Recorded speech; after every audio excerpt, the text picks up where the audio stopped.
Hi,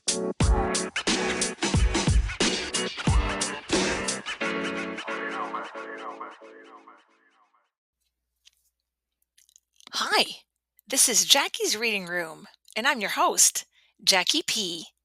Have you turned some pages today?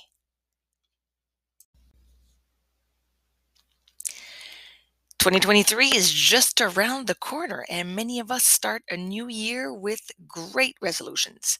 We want to eat better, exercise more, waste less. I don't know, you name it. We've all thought of something we can improve when a new year is about to start. But what about reading more? Is this something that you'd like to do? Consider these statistics. They are from 2017, so I believe that they must have changed following the pandemic and people being stuck at home. But what I have here is this. In the US, Canada, and Germany, people read close to 6 hours per week.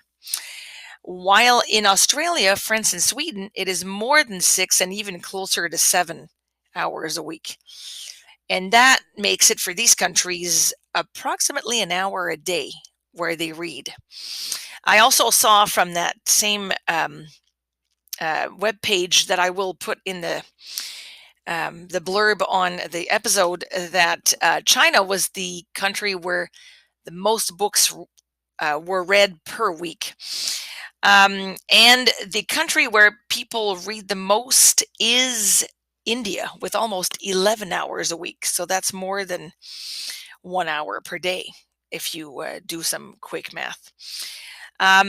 So, in general, is it fair to say that most people could read more? Most people in the world. And I think so, absolutely.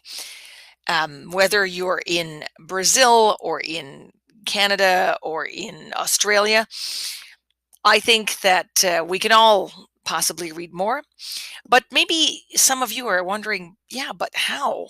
I mean, yes, there's lots of things to read, but how do I do it? So, reading on a daily basis is really a habit. And just like any habit, it takes practice. If you haven't biked in a long while, like a long, long while, and then you go back to it, you're not going to right away get into like a 10K ride on your bike. Perhaps it's going to take some getting used to. So here's 5 tips that will hopefully help you get into a reading habit in 2023 and beyond. And this is really my very humble take on this. And hopefully it's going to inspire you to turn some more pages. So, tip number 1, and I tell this to my students all the time: identify what you want to read. Go with what you love or what you like. So, are you more of a fiction versus nonfiction reader? This is very important because some people could not care less about reading, a novel that takes place in a different world with aliens.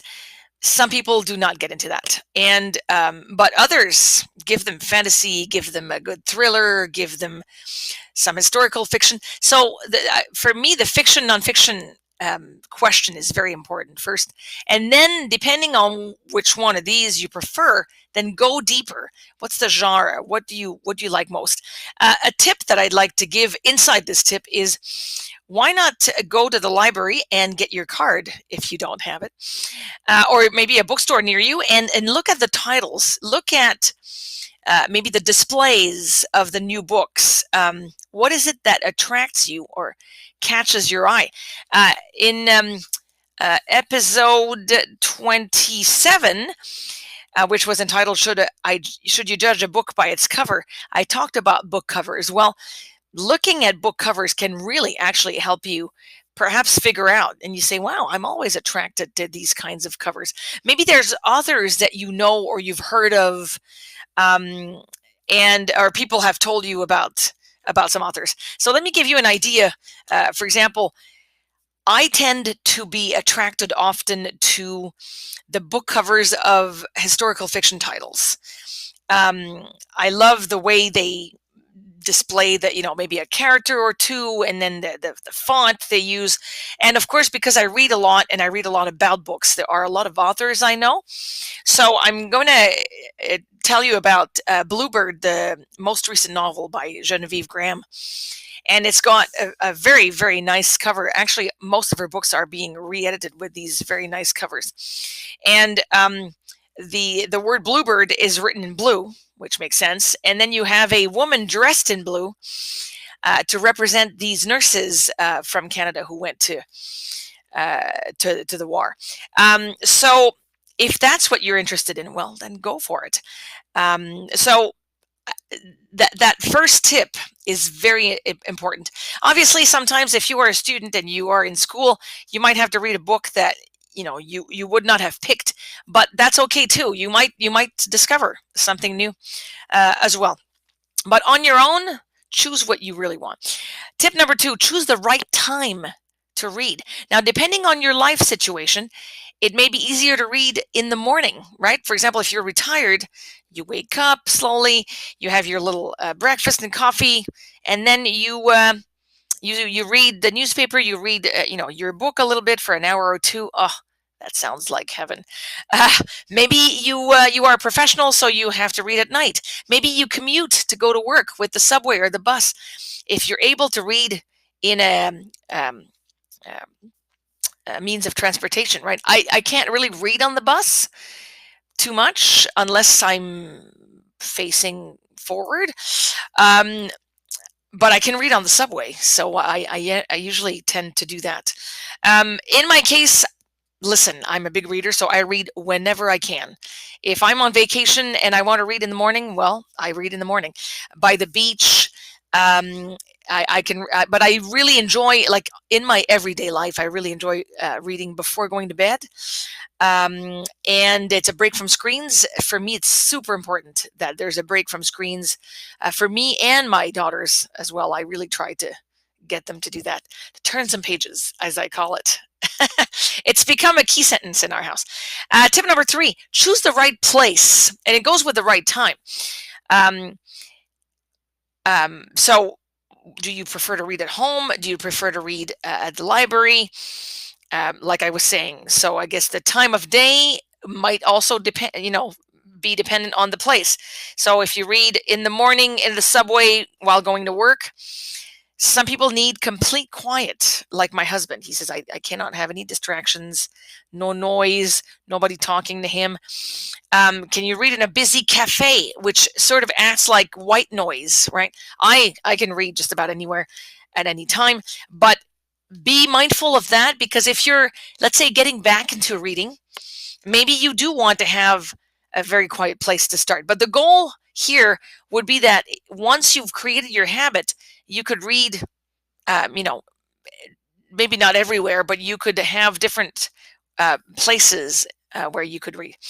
Tip number 4: start small. We have a tendency when we think of New Year's resolutions. I'm going to run a marathon. Well, if your goal is to run a marathon by the end of 2023, you have a whole year. So I think that's doable. And you would do it with a coach, perhaps. And in sequence, you would start with a 2K, or you would start with run, walk, then you would run more, walk less, and so on and so forth, right? So it's the same thing with reading. Give yourself a small goal to start with. So for example, 10 minutes a day. So where and when are these 10 minutes going to be? Is it going to be 10 minutes before you go to bed? 10 minutes in the morning? Every morning? Even when you're not working? Let's say Saturday morning, you say, no, I'm going to take my 10 minutes. So you have to create the habit, block the time in your agenda.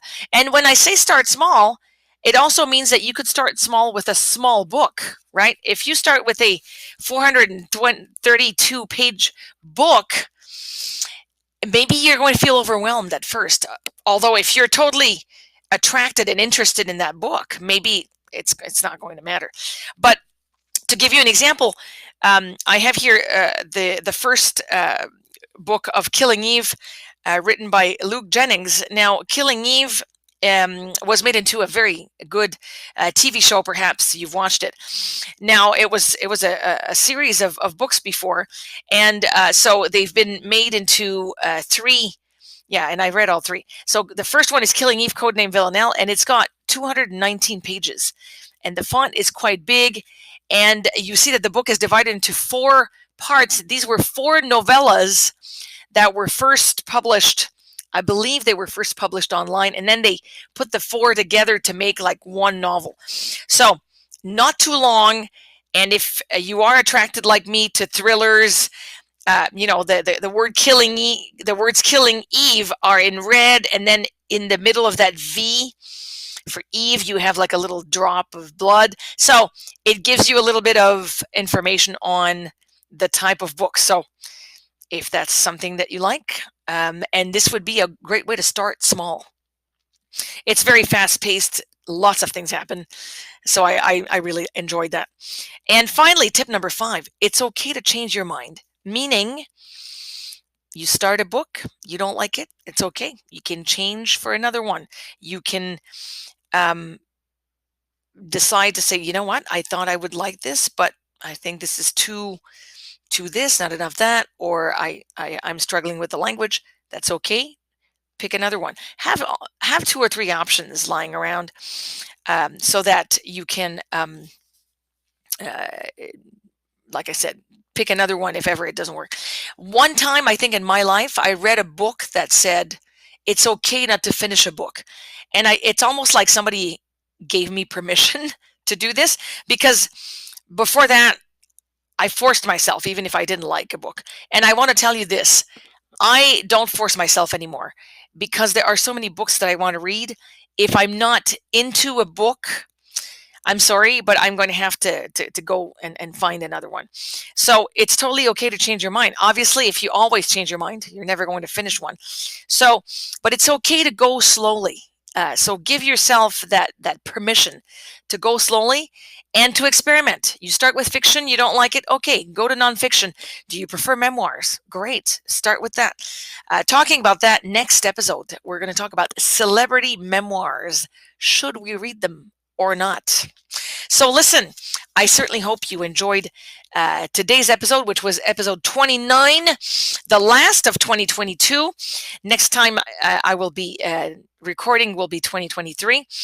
And I'm your host, Jackie P, and I cannot wait for a new year of all kinds of beautiful books to read. And until next time, take care and please share.